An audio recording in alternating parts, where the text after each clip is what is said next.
मला या पुस्तकातला मेन सारांश सांगा ना.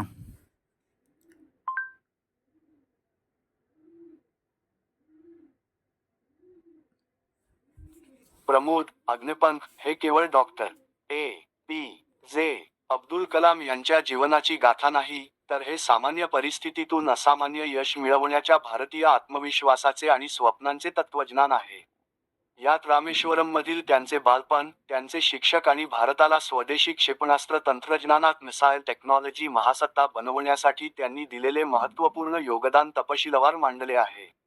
या पुस्तकाचा मुख्य सारांश आहे की आग आपण स्वतःच्या मनात निर्माण करायची असते आणि त्या ऊर्जेतूनच देशसेवा साधायची असते. प्रकरण 1, श्लोक 3, पृष्ठ 22. या प्रवासामध्ये तुम्हाला कलामांचा कोणता पैलू सर्वात जास्त महत्त्वाचा वाटतो?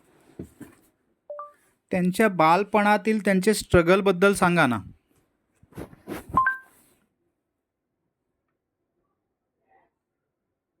डॉक्टर कलाम यांचे बालपण हे अत्यंत साधे होते, जिथे त्यांना अनेक आर्थिक अडचणींचा सामना करावा लागला. कुटुंबाला हातभार लावण्यासाठी ते लहान असताना वृत्तपत्रे विकायचे आणि तेव्हाच त्यांनी कठोर परिश्रमाचे महत्त्व ओळखले.